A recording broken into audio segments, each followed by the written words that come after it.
Hello, ഇന്ന് എൻ്റേതായ രീതിയിലുള്ള പാൽപുട്ടാണ് ഞാൻ ഉണ്ടാക്കുന്നത്. അതിനായിട്ട് ഞാൻ 3/4 ഗ്ലാസ് പുട്ടുപൊടിയാണ് എടുത്തത്. അതിനാവശ്യത്തിന് ഉപ്പ് ചേർത്തിട്ട് നന്നായിട്ട് സ്പൂൺ വെച്ചിട്ട് കട്ടയില്ലാതെ മിക്സ് ചെയ്ത് വെക്കണം. ഞാൻ 3/4 ഗ്ലാസ് പൊടി എടുത്തുകൊണ്ട് ഞാൻ 3/4 ഗ്ലാസ് വെള്ളം മാത്രമേ യൂസ് ചെയ്യുന്നുള്ളൂ. ശ്രദ്ധിച്ചിട്ട് യൂസ് ചെയ്യണേ. എന്നിട്ട് കട്ടയില്ലാതെ നന്നായി ഇളക്കി വെക്കണം. എന്നിട്ട് നമുക്കൊരു 10 മിനിറ്റ് നേരത്തേക്ക് മൂടി മാറ്റി വയ്ക്കാം. ആ സമയത്ത് നമുക്ക് നെയ്യിൽ ക്യാരറ്റ് നന്നായിട്ട് സോട്ട് ചെയ്തെടുക്കാം. ചൂടായ പാനിലേക്ക് ഒരു 1.5 സ്പൂൺ നെയ്യ് ഒഴിച്ചിട്ട് ഗ്രേറ്റ് ചെയ്ത ക്യാരറ്റ് അതിലേക്ക് ഇട്ടിട്ട് നന്നായിട്ട് ആ പച്ചമണം മാറുന്ന വരെ ഒന്ന് ജസ്റ്റ് വഴറ്റി കൊടുക്കാം.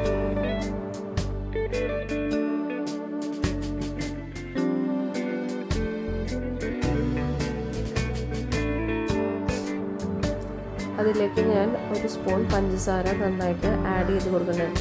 ആവശ്യത്തിന് നോക്കിയിട്ട് മധുരം ആഡ് ചെയ്ത് കൊടുത്താൽ മതി. എല്ലാവരുടെയും മധുരം കുറച്ച് ഡിഫറെൻ്റ് ആയിരിക്കുമല്ലോ.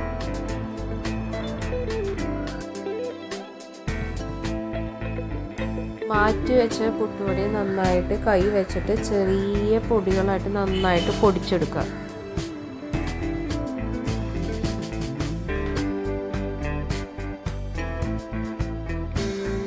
അതിലേക്ക് ഞാൻ ഒരു 1/2 കപ്പ് തേങ്ങ ചിരകിയത് ആഡ് ചെയ്യുന്നുണ്ട്. പിന്നെ പഞ്ചസാര 1 സ്പൂണും കൂടി ഞാൻ ആഡ് ചെയ്യുന്നുണ്ട്. പിന്നെ 10 രൂപയുടെ ഒരു പാൽപ്പൊടി പാക്കറ്റ് ഞാൻ ആഡ് ചെയ്തിട്ടുണ്ട്. പിന്നെ നമ്മൾ നേരത്തെ മിക്സ് ചെയ്ത് വെച്ച നെയ്യിൽ ക്യാരറ്റ് ആഡ് ചെയ്ത് കൊടുക്കുന്നുണ്ട് ഞാൻ.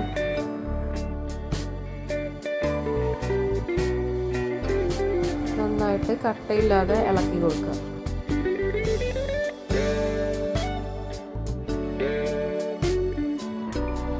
പിന്നെ നമ്മൾ സാധാ പുട്ടുണ്ടാക്കുന്ന പോലെ തന്നെ ചിരകിയ തേങ്ങയിടുക, അതിൻ്റെ മുകളിലേക്ക് നമ്മൾ മിക്സ് ചെയ്ത പുട്ടിൻ്റെ പൊടിയിടുക, എഗെയിൻ തേങ്ങയിടുക, അങ്ങനെ ഒരു 10 മിനിറ്റ് ആവിയിട്ടെടുക്കാം.